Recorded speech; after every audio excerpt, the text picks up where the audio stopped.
Assalamualaikum warahmatullahi wabarakatuh. Selamat pagi teman-teman semuanya. Perkenalkan nama saya Widya Marisa Purba dengan NIM 1041 dari kelas Teknik Industri 24F.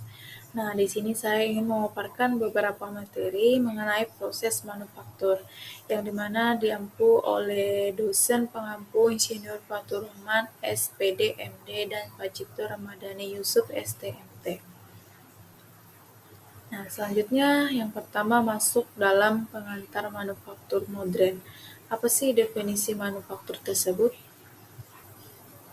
Nah, untuk definisi manufaktur, di mana manufaktur ini berasal dari bahasa Latin yang di mana manus adalah tangan dan factus dibuat atau membuat. Untuk definisi ringkasnya, manufaktur adalah proses mengubah bahan baku menjadi produk jadi atau setengah jadi dengan mesin atau metode dan tenaga kerja untuk menambah nilai. Untuk elemen kunci yang dipakai itu ada bahan baku, proses atau pemprosesan atau perakitan, kontrol kualitas, serta logistik. Nah, mengapa sih penting manufaktur itu? Dalam ekonomi, manufaktur itu dapat menciptakan lapangan kerja, meningkatkan PDB, dan membangun rantai pasok lokal serta ekspor. Nah, untuk kebutuhan manusia itu memproduksi barang konsumen dan komponen penting untuk kehidupan sehari-hari. Untuk inovasi, yaitu mendorong teknologi baru, otomatisasi, dan peningkatan efisiensi proses. Nah, selanjutnya dalam konteks modern, manufaktur dapat didefinisikan dari sudut pandang teknologi dan ekonomi. Nah, untuk yang teknologi, di mana aplikasi proses fisika atau kimia untuk mengubah bentuk atau struktur suatu material dalam membuat komponen atau produk. Contohnya ini yang dimana dimulai dengan starting material, mechanized tooling, power, labor, dan proses part. Nah, untuk proses manufaktur tersebut memiliki beberapa tahap yang harus dilakukan secara sesuai oleh komponen tersebut. Nah, selanjutnya untuk manufaktur ekonomi, di mana proses transformasi material menjadi sesuatu yang memiliki nilai tambah. Yang pertama di sini ada manufaktur proses, selanjutnya ke material in process, starting material, dan proses part. Selanjutnya dalam material logam. Nah, definisinya yaitu material organik dengan konduktivitas listrik atau panas baik, kilap, dan kemampuan yang dibentuk. Untuk jenis utamanya ada ferro, terdiri dari besi, baja, kekuatan tinggi, dan struktur dan otomotif. Yang kedua non-ferro. Non-ferro yaitu aluminium, tembaga, seng ringan, tahan korosi, aplikasi elektronik, dan konstruksi. Nah, untuk proses umumnya yaitu ada di pengecoran, pemesinan, pengelasan, pembentukan atau pressing drawing. Nah, dalam proses manufaktur logam pengecoran, konsepnya itu yaitu dengan menuangkan logam cair ke dalam cetakan untuk membentuk komponen.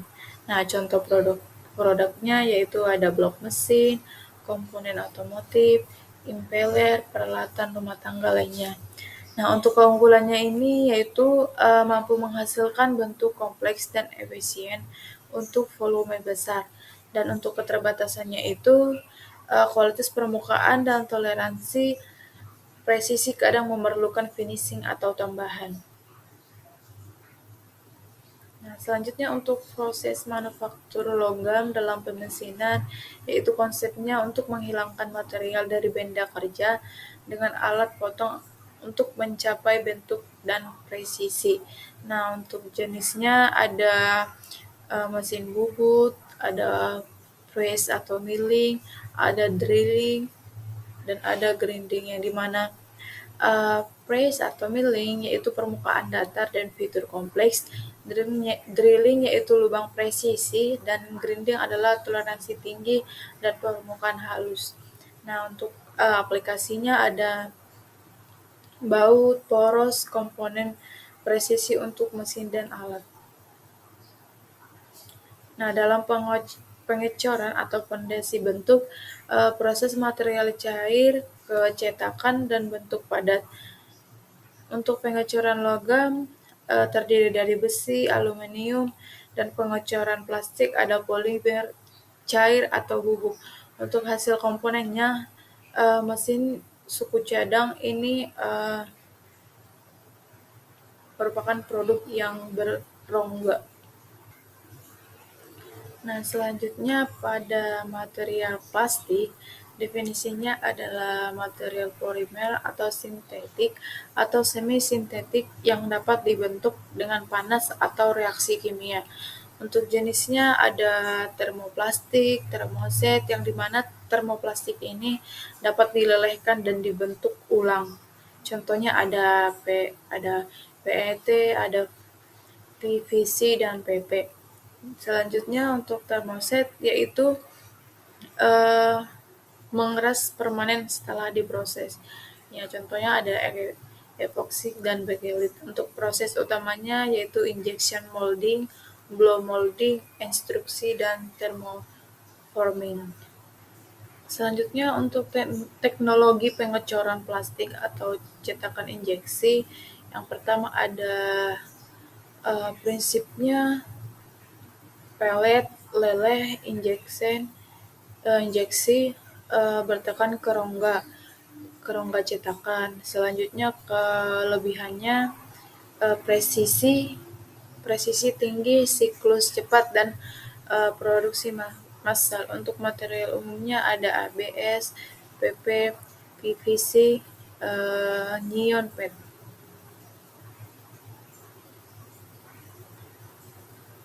Selanjutnya untuk proses manufaktur plastik injection molding. Nah, untuk definisi proses molding adalah teknik pembentukan material plastik atau logam, karet, atau material bangunan dengan menggunakan cetakan mold untuk menghasilkan bentuk tertentu, di mana konsep tersebut ada plastik cair yang disuntikkan ke rongga cetakan di bawah tekanan tinggi untuk membentuk bagian dengan detail tinggi. Nah, contoh produknya itu botol kecil, casing elektronik, mainan, komponen otomotif. Untuk keunggulannya, produksi massal cepat dan presisinya yang tinggi, biaya per unit rendah untuk volume yang besar, dan untuk pertimbangannya ada investasi cetakan tinggi, desain harus mempertimbangkan aliran material dan sering. Nah, untuk ini ada gambar injection molding house yang dimana terdiri dari heating pipa, temperatur, connection, sampai dengan paper tag dan plastik. Untuk proses manufaktur plastik atau ekstrusi, yaitu di mana konsepnya ini plastik cair didorong melalui di untuk menghasilkan profil kontinu dengan penampang tetap. Nah, contohnya ini ada pipa, selang, profil jendela, dan film plastik. Untuk manfaatnya atau keunggulannya yaitu efisien untuk produksi panjang, kontrol dimensi yang baik, dan cocok untuk volume besar. Nah, untuk catatan desainnya ya ini pemilihan di pendinginan dengan kecepatan ekstrusi menentukan kualitas permukaan dan toleransi. Selanjutnya untuk teknologi pembentukan atau spinning, yang dimana proses polimer cair atau larutan diekstruksi melalui spinneret dan ditangkap atau ditarik menjadi serat tipis. Jenisnya melt spinning, wet spinning, dan dry spinning. Nah, aplikasinya tekstil, sintesis, serat medis, dan filament industri. Nah, untuk kesimpulan manufaktur di era modern, Yang pertama ada efisiensi, yaitu pengurangan pemborosan otomasi untuk mengurangi waktu dan biaya. Yang kedua ada fleksibilitas, yaitu cetakan modular yang memungkinkan perubahan cepat pada desain atau volume. Untuk kualitas dan keberlanjutan, di mana kontrol kualitas tinggi, material baru, dan praktik ramah lingkungan menjadi prioritas. Langkah berikutnya untuk implementasi teknologi industri 4.0, peningkatan keterampilan tenaga kerja dan pemilihan material yang sesuai untuk tujuan produk dan lingkungan. Nah, demikian sedikit pemaparan materi tentang proses manufaktur. Wassalamualaikum warahmatullahi wabarakatuh.